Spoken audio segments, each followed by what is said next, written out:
अस्सलामुअलैकुम, कैसे हैं आप सब? आई होप कि सब खैरियत से होंगे। आज की इस वीडियो में हम बात करने जा रहे हैं अफ्रीकन स्टोरीज़ के बारे में। That was a collection of short stories written by Doris lacing.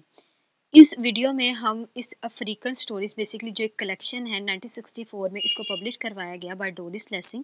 उसके अंदर जो सिलेक्टेड शॉर्ट स्टोरीज़ हैं, यानी उसके अंदर बहुत सारी शॉर्ट स्टोरीज़ हैं, लेकिन कुछ इंपॉर्टेंट शॉर्ट स्टोरीज़ को हम एनालाइज करेंगे विद कोटेशन। ठीक है, तो हम स्टार्ट करते हैं आज का हमारा लेक्चर। ये जो अफ्रीकन स्टोरीज़ है ना, इसके अंदर हमें बहुत सारी शॉर्ट स्टोरीज़ मिलती हैं और मेक श्योर कि ये जो शॉर्ट स्टोरी की कलेक्शन है ये 1964 में कलेक्शन में पब्लिश हुई हैं। ठीक है, शॉर्ट स्टोरीज़। और इसके अलावा इन जो सारी शॉर्ट स्टोरी हम डिस्कस करने जा रहे हैं उनकी हमें सेपरेट पब्लिकेशन डेट्स भी मिलती हैं। ठीक है, तो लेकिन ये जो सारी शॉर्ट स्टोरी है ये अफ्रीकन स्टोरीज़ के अंदर, यानी जो कलेक्शन थी उसके अंदर पब्लिश हुई हैं और सेपरेट सेपरेट पब्लिश भी हुई हैं कुछ स्टोरीज़। ठीक है, इसलिए हमें उनकी सेपरेट पब्लिकेशंस के हिसाब से भी हमें उनकी पब्लिकेशन डेट मिलती है, तो इसमें कंफ्यूज ना होइएगा। डोरिस लेसिंग जो पैदा हुई है 1919 में पैदा हुई हैं और 2013 में इनकी डेथ हो जाती है। ये ईरान में पैदा हुई और इंग्लैंड में लंदन इंग्लैंड में इनकी डेथ हो गई है। 94 ईयर्स इनकी एज थी जब इनकी डेथ हुई है। इनका पूरा नाम डोरिस में टेलर था। ठीक है, और ये अपना पेन नेम यूज़ करती थी जेन सोमर्स। ठीक है, ये एक British Zimbabwean novelist, biographer, poet, short story writer and liberalist थी। ठीक है, 2007 में इन्हें नोबेल प्राइज़ इन लिटरेचर दिया गया और she was also the activist of anti apartheid movement की एक एक्टिविस्ट भी रह चुकी हैं। ये एक एक्टिव कम्युनिस्ट भी थी और फेमिनिस्ट भी थी। ठीक है, इनकी अगर हम इम्पोर्टेंट वर्क्स के बारे में बात करें तो द ग्रास इन सिंगिंग, ठीक है, जो इनकी फर्स्ट नॉवल थी और बहुत ही इंपॉर्टेंट है, the golden notebook and African stories. इसके अलावा भी हमें इनके कुछ इम्पोर्टेंट वर्क्स देखने को मिलते हैं, जैसे कि द गुड टेररिस्ट जो 1985 में पब्लिश करवाया गया। ठीक है, तो हम बात करते हैं इनके राइटिंग स्टाइल के बारे में। हमारा जो मेन कंसर्न है ना, बेसिकली आज से हम कुछ शॉर्ट स्टोरीज़ की डिस्कशन स्टार्ट करेंगे। मैं आपको स्टोरीज़ तो नहीं बताऊंगी लेकिन हम उनको एनालाइज करेंगे। ठीक है, उनके थीमेटिक स्टाइलिस्टिक एनालिसिस देखेंगे। तो उसको स्टार्ट करने से पहले हम राइटर का ना इंट्रोडक्शन ब्रीफली देखेंगे। राइटर पे मैं सेपरेट वीडियो नहीं बनाऊंगी, स्टोरीज़ के साथ ही हम उसको राइटर को भी कवर करते जाएंगे। ठीक है, क्योंकि स्टोरी कोई नॉवल या ड्रामे की तरह तो होती नहीं है कि जितने आपके इतने मल्टीपल क्वेश्चन जिसके लिए आपको तैयार करना पड़े, या इसका लंबा सा टेक्स्ट हो, ऐसा तो नहीं होता। तो इसलिए हम ट्राई करें कि एक ही वीडियो के अंदर अपनी एक short story with the writer with the main concept and quotation हम डिस्कस कर लें। ठीक है, तो अब हम स्टार्ट करते हैं writing style of Doris Lessing. Doris Lessing basically modernism को, पोस्ट मॉडर्निज्म को, सूफीज़म को, ठीक है, स्केप्टिसिज्म, ऐसे एलिमेंट्स को यूज़ करती है अपने वर्क्स के अंदर। अफ्रीकन पीपल के साथ बहुत बात करती है, यानी African people basically south African people के बारे में बात करती है, उनकी रेसिज्म, सेग्रीगेशन, डिस्क्रिमिनेशन के बारे में बात करती हैं। Theme of psychology and social realism इनके वर्क्स के अंदर हमें देखने को मिलता है। इनके जो कैरेक्टर्स होते हैं बेसिकली वो अपने कैरेक्टर्स के थ्रू कैरेक्टर की डेवलपमेंट और इसके अलावा उनकी ऑब्जर्वेशन एंड एक्सपीरियंस को शो करती है। बायोग्राफीज लिखती है। ठीक है, यानी बायोग्राफी मीन्स कि वो अपनी लाइफ के बारे में, यानी जो अपनी लाइफ के इसके जो एक्सपीरियंसेस थे उनके बारे में लिखती है और रेसिज्म के कॉन्सेप्ट को दिखाती है। ठीक है, racial segregation specially with the concept of south Africa, ये देखने को मिलते हैं हमें इसके वर्क्स के अंदर। ओके, तो अब हम बात करने जा रहे हैं अफ्रीकन स्टोरीज़ के अंदर जो सिलेक्टेड स्टोरी शॉर्ट स्टोरीज़ हैं उसमें से जो फर्स्ट वन हमारे पास है the sunrise on the veld, इसके बारे में। मैं आपको इन सारी शॉर्ट स्टोरीज़ का बैकग्राउंड बता दूँ। हर शॉर्ट स्टोरी यानी बेसिकली अफ्रीकन स्टोरीज़, ये जो कलेक्शन है ना, ये कलेक्शन के अंदर वो वाली स्टोरीज़ हैं जो डोरिस लेसिंग के एक्सपीरियंसेस पे हम कह सकते हैं बेस है।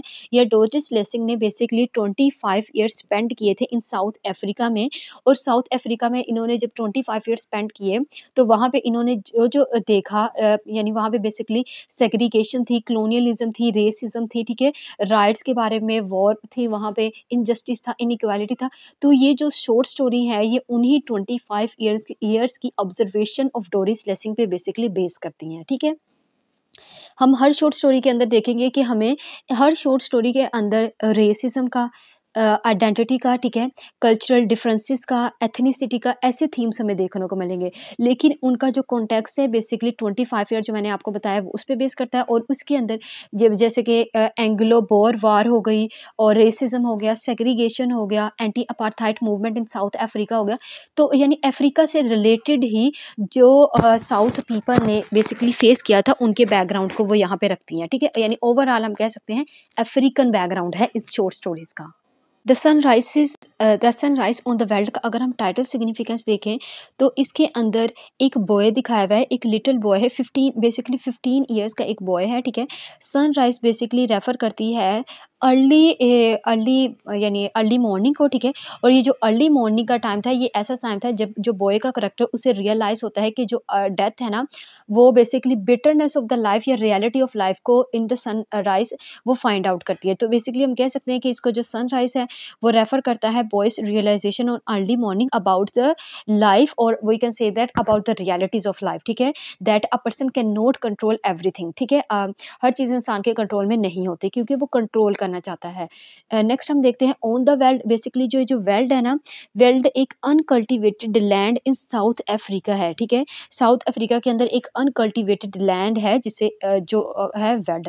तो हम कह सकते हैं the sunrise on the weld basically refer करता है एक अनकल्टिवेटेड एंड हम ये भी यहाँ मेटाफोरिकली भी रिलेट कर सकते हैं बॉय के एक्सपीरियंसेस को, कि जो बॉय है अभी तक उसने कोई चीज़ एक्सपीरियंस नहीं की थी, लेकिन जब उस सनराइज को जब वो शिकार पे जाता है और वो बक को देखता है और बक इंजर्ड होती है और फिर बाद में बक की डेथ हो जाती है एंड सो ऑन, तो यहाँ पे उसकी जो रियलाइजेशन है in an uncultivated land on the sunrise, तो हमें वो देखने को मिलती है।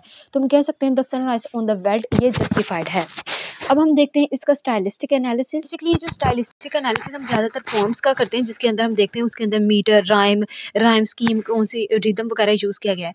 यहाँ मैंने इसीलिए लिखा है यहाँ पे क्योंकि यहाँ पे अगर जो स्टाइलिस्टिक एनालिसिस है ना, उसके अंदर मैं आपको बताऊँगी, जो मैंने शॉर्ट स्टोरीज़ का अपना फर्स्ट लेक्चर अपलोड किया था, आपको इसी चैनल की प्ले लिस्ट पर मिल जाएगा।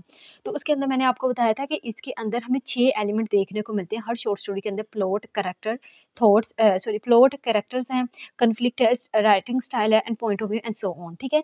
तो उसी के अकॉर्डिंग मैंने यहाँ स्टाइलिस्टिक पॉइंट लिख दिया है। एनी हाउ हम इसके अंदर देखते हैं कि इसकी जो सेटिंग है वो वर्ल्ड के अंदर लिखी गई है। ओमनिसेंट पॉइंट ऑफ व्यू इसके अंदर हम देखते हैं ओपन एंडिंग दिखाई गई है, ठीक है। और इसके अंदर जो करेक्टर्स है, एक बॉय का करेक्टर है, the parents and the buck, ये 3 मेन करेक्टर्स हैं। द बॉय का करेक्टर बेसिकली डायनेमिक और राउंड पर्सनैलिटी इसकी दिखाई गई है, जो हमेशा ये सोचता है कि वो चीज़ों को ओवर पावर कर लेगा, ठीक है। 15 साल का है अभी वो, और इसके अकॉर्डिंग जो चीज़ों को ओवर पावर करना है वो ये है कि अपनी नींद अपने कंट्रोल में लेना, कि वो सुबह जल्दी उठ जाएगा, ठीक है।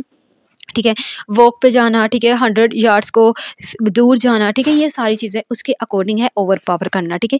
ये प्रोटैगनिस्ट दिखाया गया है इसके शॉर्ट स्टोरी के अंदर। इसकी हैबिट है कि वो रिपीट करता है अपने वर्ड्स को, ठीक है। और इसके अलावा वो एक दिन सुबह सवेरे यानी सुबह उठ के हंट करने पे ले जाता है वेल्ड में, ठीक है। वेल्ड एक जगह का नाम है जो मैंने आपको बताया, ठीक है। और वहाँ पे वो जाके रियलाइज़ करता है, वहाँ पे जाके बेसिकली एक बक को देखता है, और जब वो बक देखता है तो बक इंजर्ड होती है, ठीक है, बहुत ज़्यादा प्रॉब्लम्स की भी होती है, और जो बक की वॉइस है बेसिकली से पजल कर देती है और बक की बाद में डेथ हो जाती है, ठीक है। तो यहाँ पे हम देखते हैं बॉय का करेक्टर। इसी तरह पेरेंट्स का करेक्टर इतना एक्टिव तो नहीं दिखाया गया, बस पेरेंट का थोड़ा बहुत पैसिव करेक्टर दिखाया गया है, ठीक है। पेरेंट का कोई इंपॉर्टेंट रोल नहीं, बहुत इंपॉर्टेंट रोल है हमारे पास बॉय का। इसके अलावा अगर हम इसका थीमेटिक एनालिसिस यानी इसके थीम्स को डिस्कस करें, तो इसके अंदर होपलेसनेस का थीम है। जो बॉय है बेसिकली होपलेस होता है in front of the buck, के वो बक की बिल्कुल भी हेल्प नहीं कर सकता, ठीक है। That is inevitable. इनएविटेबल का मतलब होता है impossible to avoid from something.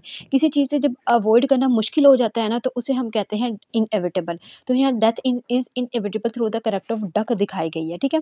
Realities of life को वो फाइंड आउट कर देता है जब उसे रियलाइज हो जाता है कि जो इंसान जो है किसी चीज़ पे कंट्रोल नहीं कर सकता, ठीक है। यानी डेथ दिखाई गई है ना, तो इसलिए हम देखते हैं ट्रांसफॉर्मेशन ऑफ इमोशंस हमें देखने को मिलता है कि जो इसके इमोशंस हैं, ये एक डायनेमिक करेक्टर, तो इसके इमोशन ट्रांसफॉर्म हो जाते हैं। वो बहुत हम कह सकते हैं बिल्कुल खामोश सा, गुमसुम जिससे हम कहते हैं ना, बिल्कुल खामोश सा हो गया, वो उसकी रिटर्निंग दिखाई गई है from the world. Role of nature through the buck हमें देखने को मिलती है। डिसअल्यूजनमेंट इन पेन, पेन हम देखते हैं, डिसअल्यूजनमेंट हमें देखने को मिलती है, कोई मायूस हो जाता है। एंड पेन, अब जो पेन है ना बेसिकली डक की पेन दिखाई गई है जो इंजर्ड होती है और इसी के थ्रू इसकी भी इमोशनल पेन हमें देखने को मिलती है। ठीक है, सेल्फ कॉन्फिडेंस की बहुत ज़्यादा कॉन्फिडेंट होता है कि मैं ये कर सकता हूँ, मैं ये वो कर सकता हूँ एंड सो ऑन। ठीक है, और इसके ओरिजिनल टेक्स्ट से ली गई जो कोटेशंस हैं यहाँ मैंने लिखी हैं, वो कहता है if I choose I can change and everything that is going to happen, it depends on me. तो इसके थीम ऑफ कंट्रोल को बेसिकली ये रेफर करती है कि अगर मैं चाहूँ तो मैं हर चीज़ को चेंज कर सकता हूँ, बेसिकली इट डिपेंड्स ऑन मी। ठीक है, उसके सेल्फ कॉन्फिडेंस को भी ये कोटेशन हाईलाइट करती है। I can not stop it, there is nothing I can do. ठीक है, तो यहाँ पे होपलेसनेस हमें देखने को मिलती है। ये जो the sunrise on the world है ये बहुत इंपॉर्टेंट शॉर्ट स्टोरी है इसके अंदर। ठीक है, इसलिए मैंने इसको ज़्यादा टाइम देके आपको समझाने की कोशिश की है, होप्स हो कि आपको समझ आई होगी। बाकी हम शॉर्ट स्टोरी को बहुत 3 से 4 मिनट यानी जल्दी से उसे कवर करने की कोशिश करते हैं।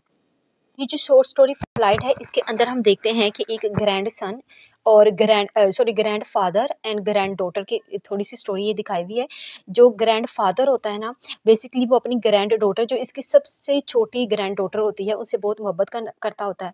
बहुत ज़्यादा अफेक्शन दिखाया गया है टुवर्ड्स हिज ग्रैंड डॉटर। ठीक है, तो जो ग्रैंड डॉटर बेसिकली वो स्टीवन से मोहब्बत करती है और 1 महीने के अंदर उसने शादी कर लेनी है। अब जब ग्रैंड फादर को ये पता लगता है कि वो शादी करने जा रही है तो वो यानी वो ना वो मानता नहीं है, वो रोता है कि नहीं इसकी शादी नहीं करनी। ठीक है, तो ये थोड़ी सी स्टोरी है। और फिर लास्ट पे क्या होता है कि जब उसकी जो ग्रैंड फादर है उसकी डॉटर यानी ग्रैंड डॉटर की जो मदर है वो उन्हें बताती है कि आपने हमारी भी तो शादी कर दी थी इतनी कम उम्र में, हमने तो 17 ईयर्स की एज में आपने हमारी शादी कर दी थी और अभी ये जो एलिक है, एलिक इसका नाम दिखाया हुआ है जो ग्रैंड डॉटर है, इसकी उम्र 18 साल हो गई और अगले महीने इसने शादी कर लेनी।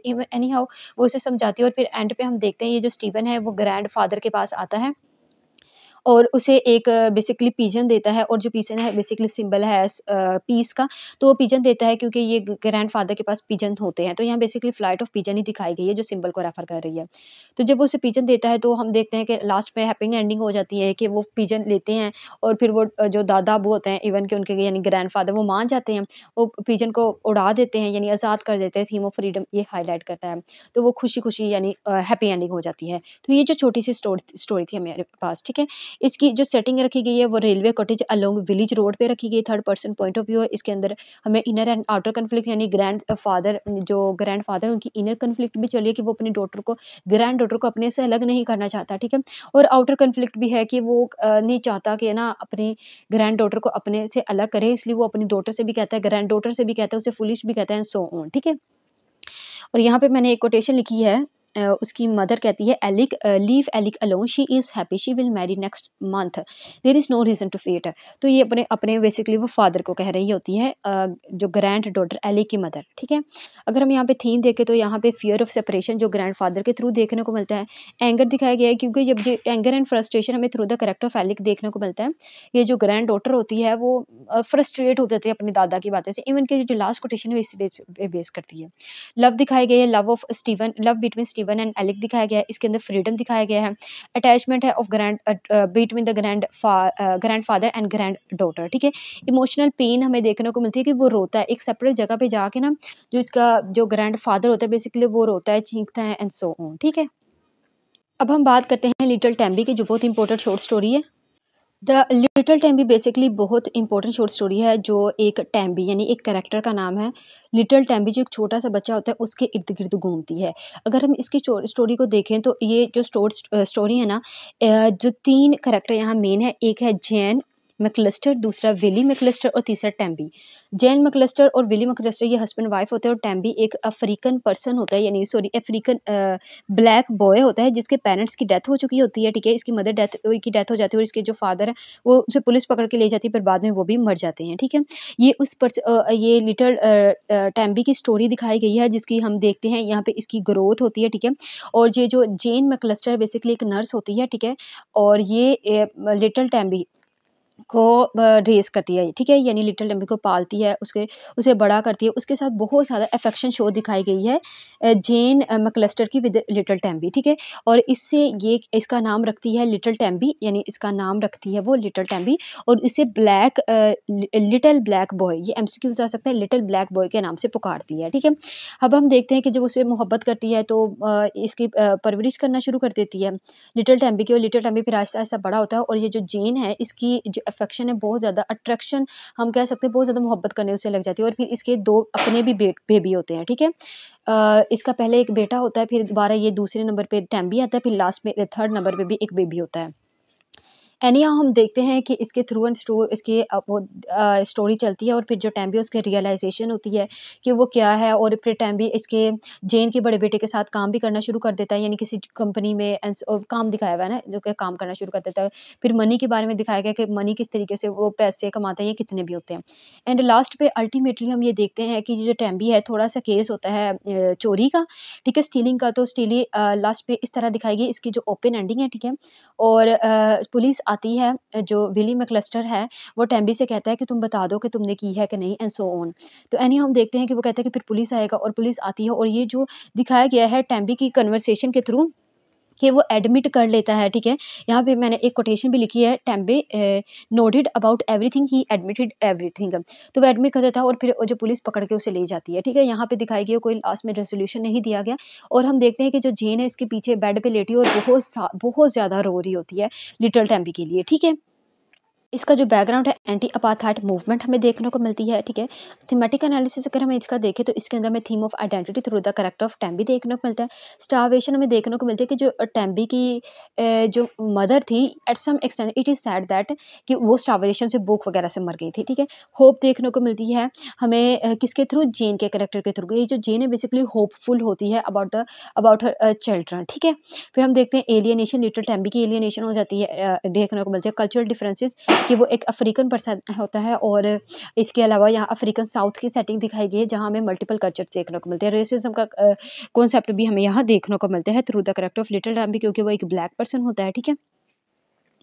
और इसके अलावा अगर मैं आपसे विली मैकलिस्टर के बारे में बात करूँ तो Willie McAllister basically African farmer होता है जो साउथ अफ्रीका में रह रहा होता है। बहुत ज़्यादा जेंटल काइंड हार्टेड पर्सन होता है और अपनी वाइफ को बहुत सपोर्ट कर रहा होता है। अब हम बात करते हैं नो विचक्राफ्ट फॉर सेल, ठीक है। ये जो नो विचक्राफ्ट फॉर सेल है बहुत ही इंटरेस्टिंग शॉर्ट स्टोरी है, ठीक है। इसका अगर हम बैकग्राउंड देखें तो इसके अंदर दिखाया गया division between cultural tradition of British and Rhodesia, ठीक है। तो ब्रिटिश और रोडीसिया के दरमियान जो कल्चरल डिफरेंस है, बेसिकली रोडीसिया साउथ अफ्रीका के अंदर ही है। तो इसके अलावा अगर हम देखते हैं ब्रिटिश और रोडीसिया के दरमियान, और जो ये जो रोडीसिया है इसे हम अब जिम्बाब्वे के नाम से जाना जाता है, ठीक है। तो उसके दरमियान कन्फ्लिक्ट दिखाई गई है, conflict through the British character and through the African character देखने को मिलती है। इसके अंदर जो करेक्टर्स हैं बेसिकली एक गिडियन का करेक्टर है, फारकोर्स का करेक्टर और टेडी का करेक्टर है। ये जो गिडियन है ना, ये बेसिकली स्लेव होता है, एक ब्लैक स्लेव होता है जिसे बेसिकली साउथ अफ्रीका की जड़ी बूटियों के बारे में, इन चीज़ों के बारे में उसे बहुत ज़्यादा नॉलेज होता है। इसका एक ब्लैक बच्चा दिखाया गया है, ब्लैक चाइल्ड दिखाया गया है। इसके अलावा ये कभी भी इस बात को, अपने सीक्रेट को रिवील नहीं करता। और अब इसका सीक्रेट क्या होता है, इसका सीक्रेट ये होता है कि ये जो फारकर्स दिखाए हुए हैं ना, ये पेरेंट्स है बेसिकली, इनको कहा गया है फारकर्स फैमिली को। इनका एक बेबी होता है टेडी, ठीक है। ये जो टेडी है, ये जो टेडी है ना, इसकी आँख में इसकी आँख में ना जो सांप ने सांप ने ना डंक मार दिया, जैसे डसता है ना, ऐसे इसकी आँख में कर दिया था, जिसकी वजह से वो ज़हर हो गया। और ये खतरा था फाकर, यानी इसकी मदर कहती है कि अब इसकी जो आइज़ है ना, वो ब्लाइंड हो जाएगी। लेकिन ये जो गिडियन है, जो उनका सर्वेंट होता है, उसे पता होता है, वो कहता है कि मुझे पता है, वो एक जड़ी बूटी सी लेके आता है, ठीक है, एक रूट वगैरह रूट दिखाई गई है ना बेसिकली, वो रूट लेके आती है, उससे इसका इलाज करता है। और फिर क्या होता है कि इसे नज़र आना शुरू हो जाता है। और ये जो है फारकोर के लिए ये चीज़ एक मिरेकल से कम नहीं होती, ठीक है। वो इनके से बहुत ज़्यादा इंस्पायर्ड होते हैं और वो पूरे ही जो कॉलोनी होती है, यानी जो भी होता है ना, उन सब पे इनकी खबर फैला देते हैं कि इसके पास यानी मशहूर, जैसे हम कह सकते हैं ना, वो मशहूर हो जाता है इस तरह। तो दूर दूर तक हम देखते हैं लोग इसे पूछते हैं, ठीक है। और इसी तरह हम ये देखते हैं, ये जो फारकोर और टेडी है, ये वाइट पीपल है, ठीक है, और ये जो गिडियन, ये ब्लैक पर्सन है। अब नेक्स्ट क्या होता है यहाँ पे, मैंने आपको बताया कि इसका जो बैकग्राउंड है वो है डिवीजन का, यानी डिवीजन का, ये कन्फ्लिक्ट का between British tradition and the Rhodesia. अब क्या होता है, अब जब ये खबर फैल जाती है तो एक डॉक्टर, वाइट डॉक्टर आता है शहर से, ठीक है। उसकी अपीयरेंस ऐसी दिखाई गई है, डॉक्टर आस्क अबाउट उसे कहा गया है basically big doctor from the big city, ये कहा गया है। अब क्या होता है, वो बिग डॉक्टर आता है और बिग डॉक्टर इससे पूछता है और यानी फारवर्ड्स के साथ बेसिकली उनका ताल्लुक होता है। तो वो उनसे पूछता है कि आपका जो गार्डन सॉरी कुक है, उससे मैंने वो जड़ी बूटी लेनी है। एनी हाउ गिडियन को बुलाया जाता है और वो उसके बारे में बात की जाती है ना, ये उस रूट के बारे में। और उसे ये कहा जाता है कि ये जो आप रूट हमें दोगे ना, इससे बहुत सारे और लोगों का भी इलाज किया जाएगा इसी तरह के, ठीक है, यानी जिन्हें स्नेक ने डसा होता है and so on. Any how हम देखते हैं कि जो गिडियन है बहुत ज़्यादा ना गुस्सा हो जाता है और फिर क्या करना था, वो एक स्लेव था तो उन्हें चलना पड़ता है। अब ये क्या करता है, इन्हें उस जगह पे लेके जाता है जहाँ से बेसिकली वो रूट होती है। पहले वो उसे 2 माइल ना चलवाता है, फिर वो उसे ना 6 माइल तक दूर यानी पैदल चल के ना 6 माइल तक उन्हें लेके जाता है। और 6 माइल पे जब लेके जाता है तो वहाँ पे जाके एक रूट उतार के इन्हें दे देता है। फिर हम देखते हैं कि वो जो डॉक्टर है वो लेके तो चला जाता है, लेकिन उसके चले जाने के बाद हम देखते हैं कि ये जो टेडी है ना, इस तरह स्टोरी जब वो चला जाता है तो फिर स्टोरी आगे मूव करती है। लेकिन ये जो टेडी है ना, ये जो लिटिल बॉय है, इसकी बहुत सारी ये बेसिकली एक फ्रेंड बन जाता है गिडियन का, ठीक है। ये 6 साल का होता है, ठीक है। ये एक वाइट पर्सन दिखाया गया है, तो इसके पास एक स्कूटर होती है और ये जब स्कूटर बेसिकली स्कूटर ही चला रहा होता है जब किचन में जाता है और इसे सांप डस लेता है। और इसे जो स्टोरी में गिडियन इसे लिटिल येलो हेड के नाम से पुकारता है, जो एक तरह की आयरनी भी है, ठीक है। हम देखते हैं कि जब स्टोरी लास्ट पे जाती है, स्टोरी का जब एंड होता है तो ये जो टेडी है ना, इसको शक होता है कि गिडियन जब इतनी दूर तक हमें चलवा के लेके गया था ना, तो इसने कोई यानी रूट सही नहीं दी। और फिर इसी तरह फारक्वर और गिडियन के से रिलेटेड इस तरह एक दिन बात हो रही होती है, तो उसके रूट्स के बारे में पूछते हैं, ठीक है। तो जो हम यहाँ पे गिडियन जो सॉरी टेडी कहता है कि मुझे पता है कि आपने ना, उसके बिहेवियर ऐसा है कि वो ना टेडी को शक है कि आप मुझे इतनी दूर तक चलवा के लेके गए थे और आपने अभी भी रूट ठीक नहीं दी, ठीक है। और इसके अलावा यहाँ पे एक कोटेशन भी है, वो कहते हैं we do not know, we never heard of that root. तो यहाँ पे ऐसी वो रूट को रेफर करता है, यानी हम कह सकते हैं कि ये जो गिडियन है कभी भी सही नहीं बताता कि वही रूट थी जिससे इसने खुद स्नेक उसका टेडी का इलाज किया, ठीक है। तो यहाँ पे ये जो है ना यहाँ पे इलाज करना और रूट्स वगैरह ये बेसिकली रेफर करता है towards the traditional beliefs of African, जो वो रूट से यानी हम कह सकते हैं जड़ी बूटियों वगैरह से इलाज करने पे बिलीव करते हैं, ठीक है। और इसके अलावा superstitious believe of British towards the African south African people, ठीक है। और इसके अलावा ये भी हमें देखने को मिलते हैं दैट वैल्यूज़ ऑफ अफ्रीकन या value of any country are not for sale, ठीक है। तो इसलिए हम कह सकते हैं कि वो ना लास्ट पे ठीक नहीं बताता और गिडियन को भी ये पता होता है कि मैंने ये ना उसे जो रूट दी है वो ठीक नहीं दी, ठीक है। एनी हाउ ये स्टोरी थी जिसके अंदर हमें मल्टीपल पर्सपेक्टिव और बैकग्राउंड देखने को मिलता है। इसके अंदर लिटिल येलो हेड का सिंबल हमें देखने को मिलता है, third person point of view के साथ लिखा गया है और ओपन एंडिंग है इसकी, ठीक है। अगर हम इसके अंदर थीम देखें तो स्लेवरी का जस्ट अ मिनट ओके तो इसके अंदर हम देखते हैं स्लेवरी का थीम, ठीक है। कॉलोनियलिज्म जो कॉलोनियल पावर देखने को मिलती है। रेस का थीम हमें देखने को मिलता है, inferior and other through the character of sorry Gideon, ठीक है। कन्फ्लिक्ट दिखाई गई है क्योंकि जो गिडियन बहुत ज़्यादा गुस्सा हो जाता है और ऐसे वो ना हम कह सकते हैं थोड़े से हार्श वर्ड यूज़ भी करता है। ट्रेडिशनल वैल्यूज़ की इंपॉर्टेंस को हाईलाइट किया गया है इसके अंदर। जब गिडियन इलाज करता है टेडी का तो उसके जो पेरेंट्स होते हैं वो बहुत सारे इंस्पायर्ड होते हैं, ठीक है, इससे। और इसके अलावा वो ये भी कहते हैं Gideon God choose you as an instrument for his goodness, ठीक है। यानी कि अपनी गुडनेस के लिए खुदा ने तुम्हें इंतखाब कर लिया है, ठीक है। ये वर्ड्स कहती है basically a mother of teddy, ठीक है। ये उसकी मदर का डायलॉग है। और इसके अलावा ये जो लास्ट पे ना जब टेडी कहता है कि ना मुझे पता है कि वो आपने ना इतनी दूर हमें चला के लेके गए थे, क्योंकि टेडी भी उनके पास आ जाता है। और तो टेडी ना शक करता है। एनी हाउ हम देखते हैं कि जो गिडियन है ना, जो लास्ट डायलॉग गिडियन को वो इस बात को शो कर देता है कि जो गिडियन ने सही से वो रूट का नाम नहीं बताया था। लास्ट डायलॉग नोट कीजिए, वो कहते हैं little yellow head how you have grown soon you will be grown up with a form of your own, ठीक है। तो ये जो लाइन है जब वो कहता है soon you will be grown up and you have grown, तो हाउ यू हैव ग्रोन, तो ये बेसिकली रेफर करता है कि उसे पता लग जाता है कि वो अब बड़ा हो चुका है, उसे बातों की समझ आती है। ये जो द पिग है ये शॉर्ट स्टोरी के अंदर बेसिकली एक ही करेक्टर मेन है, ठीक है, वो है जोनस का करेक्टर, ठीक है। ये जो करेक्टर है ना बस एक फार्मर का करेक्टर भी दिखाया गया है जो सिर्फ स्टार्टिंग पॉइंट पे हमें देखने को मिलता है जब वो रिफल मांगता है जोनस से और जोनस इनकार कर देता है, ठीक है। अब हम देखते हैं जोनस की जो करेक्टर स्टोरी है, ये जो जोनस करेक्टर है ना, वैसे प्रोनाउंसिएशन मेरे अकॉर्डिंग इसकी जो मैंने पढ़ी है वो यही है जोनस, आप इसकी प्रोनाउंसिएशन देख लीजिएगा। एनी हाउ हम इसके अंदर देखते हैं कि जोनस की जो वाइफ है उसका एक अफेयर होता है विद एन आउटसाइडर, और वो जो पर्सन है वो उसे अगेन एंड अगेन मिलने आता है, लेकिन जोनस अनएबल होता है to catch both of them, ठीक है। इसलिए वो ये कहता है, वो रिफल देने से इनकार कर देता है फार्मर को कि वो उसके अंदर अपनी यानी उनके घर में खुद इसके क्लैशेस चल रहे हैं कि वो कंट्रोल करना चाहता है अपनी वाइफ को एंड सो ऑन। फिर हम देखते हैं इसकी जो शॉर्ट स्टोरी जब नेक्स्ट मूव करती है तो जोनस एक दिन वो जो पर्सन इसकी वाइफ से मिलने आता है वो उसका पीछा कर रहा होता है। इसकी जो सेटिंग है बेसिकली नाइट्स की दिखाई गई है, ठीक है। और वो उसका जब वो पीछा करने आता है तो उसके पास गन होती है तो वो उसे शूट करना चाहता है, ठीक है। उसे वो यानी बहुत ज़्यादा डिस्टर्ब हुआ होता है, ठीक है। एक वो ना खुल के हम कह सकते हैं unable, he was unable to control his young wife, ठीक है। अनएबल दिखाया गया है, ठीक है। इसके अंदर लाइक का पैरालाइज हो जाता है कि अपने इमोशन उसके पैरालाइज हो गए एंड सो ऑन, इस तरह हम देखते हैं। एनी हम देखते हैं कि वो जब उस एक रात उसको फॉलो कर रहा होता है यंग पर्सन को, और जिसके हाथ में गन होती है और वो उसे शूट करना चाहता है, और जब वो शूट करता है 50 यार्ड का डिस्टेंस होता है between the man and Jonas, और वो उसे शूट करता है, लेकिन क्या होता है कि उनके सेंटर में एक पिग आ जाता है, ठीक है, और पिग पे शूट कर देता है। तो इस तरह हम देखते हैं ये जो टाइटल यहाँ से लिया गया है। और फिर हम यहाँ भी ये भी देखते हैं कि जब वो पिग शूट हो जाता है तो पिग की डेथ हो गई है, ठीक है, और यंग मैन वैसे ही बच गया है। तो बस यहीं पे इसकी स्टोरी की एंट्री हो जाती है, यानी ओपन एंडिंग शॉर्ट स्टोरी की दिखाई गई है।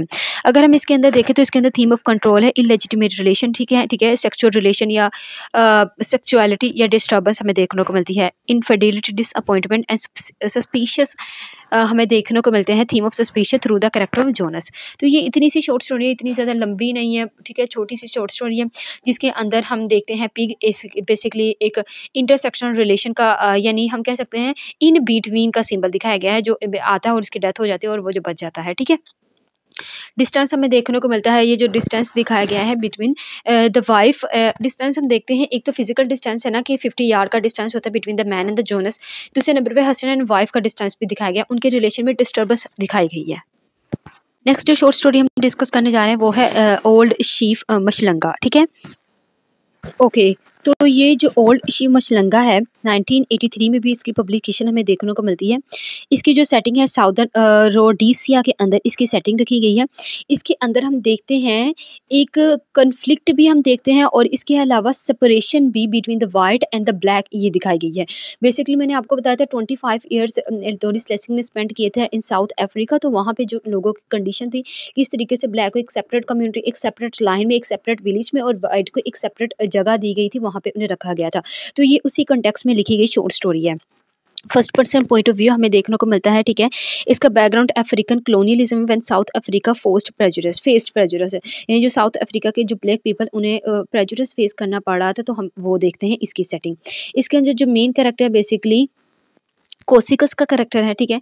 द चीफ मशलंगा का कैरेक्टर है, और ये जो कोसिकस उसके फादर यानी गर्ल्स फादर मैंने यहाँ लिखा है उसका कैरेक्टर, द कुक का कैरेक्टर है। यानी जो चीफ मशलंगा है ना, ये बहुत इंपॉर्टेंट कैरेक्टर है। ये ऐसा पर्सन जो अपनी लैंग्वेज के अंदर बोलता है, ठीक है, और इसके अलावा he also has the issue of gods with the father of Kosikas, ठीक है। तो इसके गोड का इशू होता है बेसिकली बकरियों का, ये जो गर्ल के फादर के साथ, ठीक है। जो गर्ल ये यहाँ हम देखते हैं कोसिकस, यहाँ अपना एक मरतबा मैं आपको अगैन कह रही हूँ प्रोनाउंसिएशन चेक कर लीजिएगा, ठीक है, क्योंकि प्रोनाउंसिएशन डिफरेंट वेबसाइट पे डिफरेंट मिल रही होती हैं।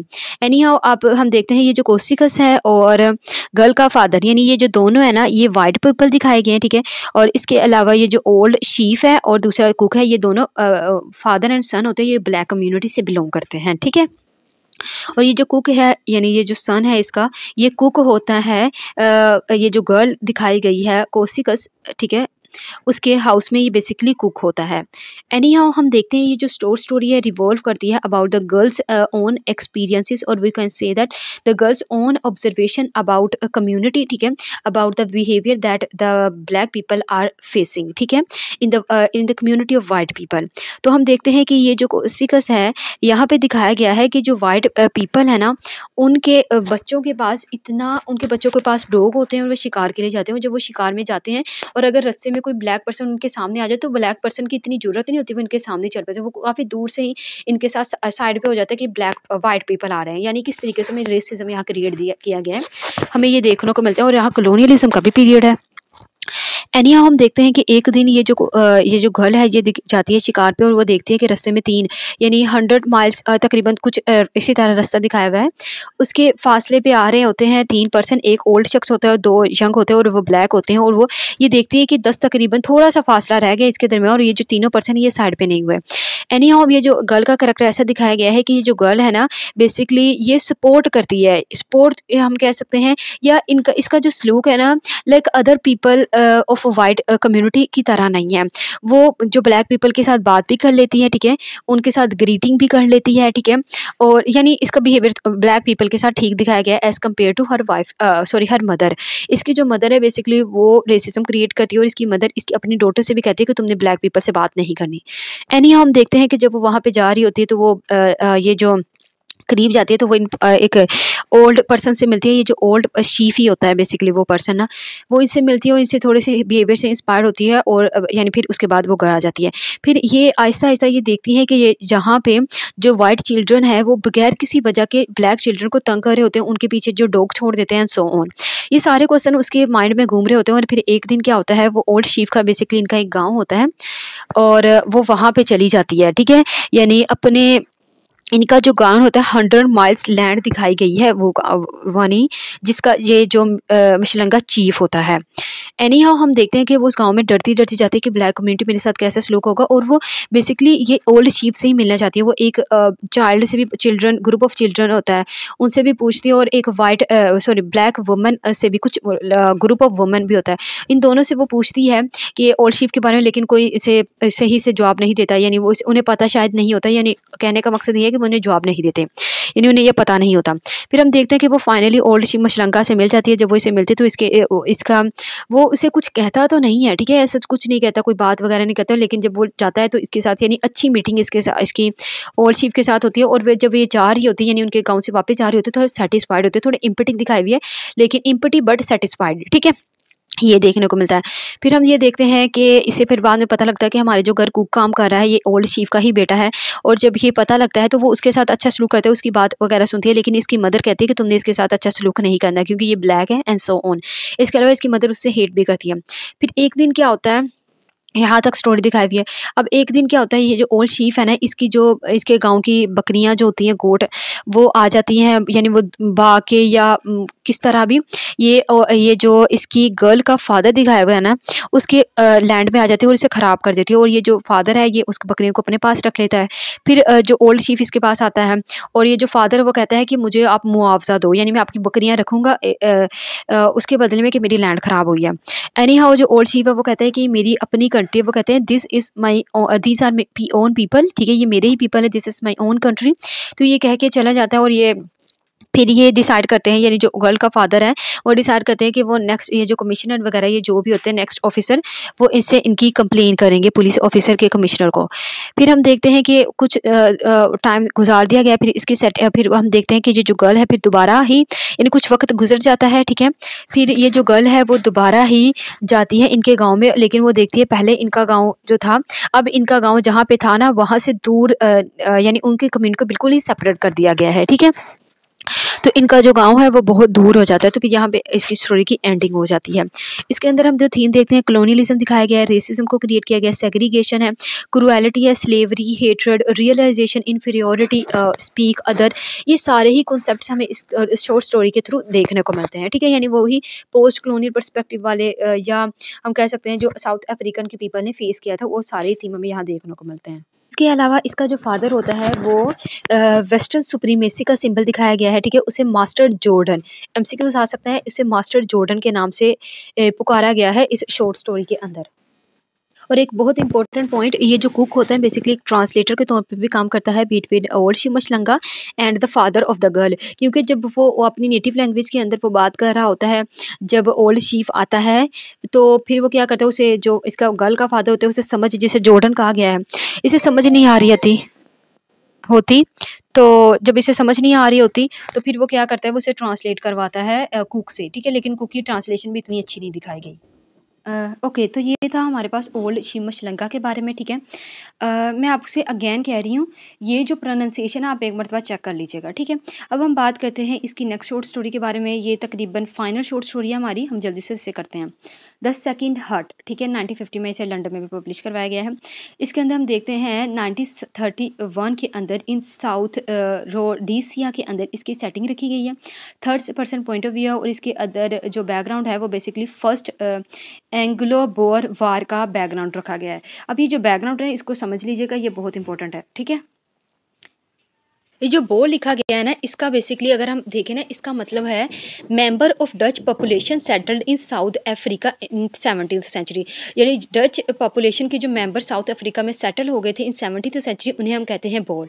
अब ये जो फर्स्ट एंग्लो बोर वार है ना, ये एक कन्फ्लिक्ट है between the British Empire and the Boer in South Africa. यानी एक कॉलोनियल वार के थ्रू जब ब्रिटिश एम्पायर साउथ अफ्रीका के पीपल पे काबिज हुए थे, ठीक है, और उनके दरमियान जो कन्फ्लिक्ट है उसे हम कहेंगे फर्स्ट एंग्लो बोर वार, ठीक है।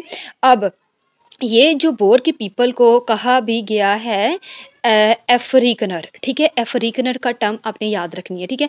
अब ये जो हिस्टोरिकल बैकग्राउंड है, ये जो अफ्रीकनर है ना, हम देखते हैं यहाँ पे जो वैन हीर दीन का करेक्टर है उसे एक अफ्रीकनर के तौर पे इंट्रोड्यूस करवाया गया है, ठीक है। और दूसरा हमारे पास है मेजर कैरेक्टर्स, ठीक है, कैरेक्टर्स का करेक्टर दिखाया गया है। अब ये जो शॉर्ट स्टोरी है हम देखते हैं, इसके इतनी ज़्यादा लंबी नहीं है। इसके अंदर बस ये कैरेक्टर है कि दो कैरेक्टर हैं। जो मेजर होता है बेसिकली एक रिटायर्ड सोल्जर भी होता है, और अब ये एक फार्मर के तौर पे भी काम कर रहा होता है, लेकिन इसका अनसक्सेसफुल यानी फार्मिंग सही से काम नहीं, अनसक्सेसफुल फार्मर होता है ना, इसलिए वो वैन हीरदीन को हायर कर लेता है अपने पास काम करने के लिए। इसके अलावा ये दिखाया गया है कि ये जो मेजर है ना, ये ब्रिटिश से आया है, ठीक है, यानी कलोनियलिज्म का पर्सपेक्टिव हमें देखने को मिलता है। और जो हीरदीन का करेक्टर है ना, उसे अफ्रीकनर के नाम से स्टोरी में इंट्रोड्यूस करवाया गया है। ये मेजर के साथ ही रहता है, इसके जो 9 चिल्ड्रन हैं, ठीक है, और इनके जो हट होती है बेसिकली उसमें आग लग जाती है, इसके एक बच्चा जल जाता है। और फिर वो हम देखते हैं कि जो मेजर है ना, ये मेजर के साथ रहना शुरू कर देता है, उसके असिस्टेंट के तौर पे या उसके लिए काम कर रहा होता है।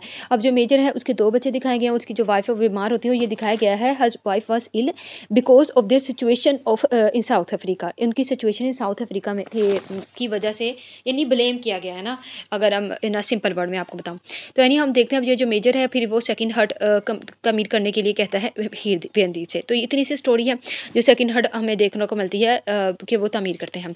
इसके अंदर हमें थीम ऑफ इलनेस है through the character of Major, through the character of the wife of Major, ठीक है।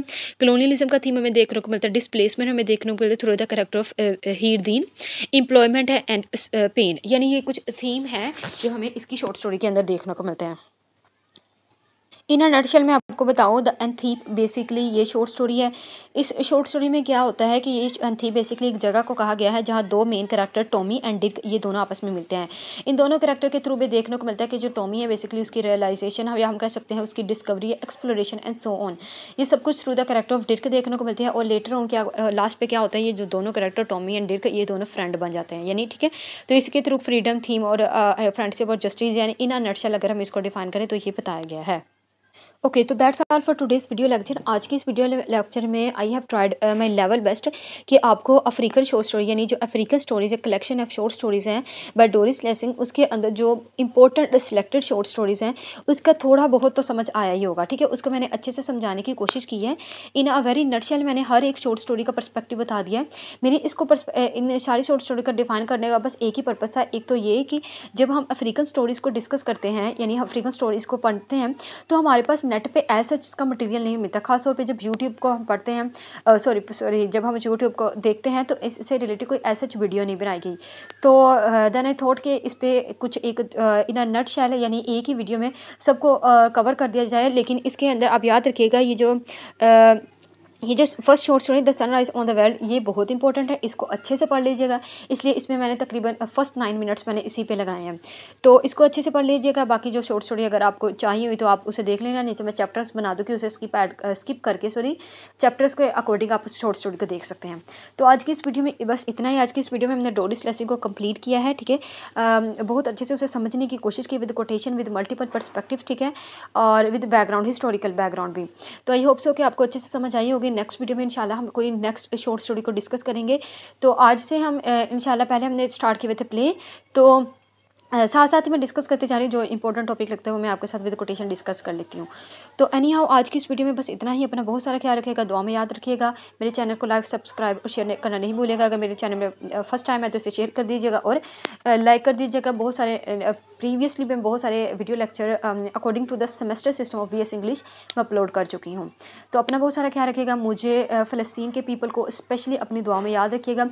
इस वक्त इस दुनिया में जितने भी लोग मुसीबत में हैं, हर एक ही मुसीबत को दूर करने के लिए दुआ कीजिएगा। अल्लाह हाफिज़।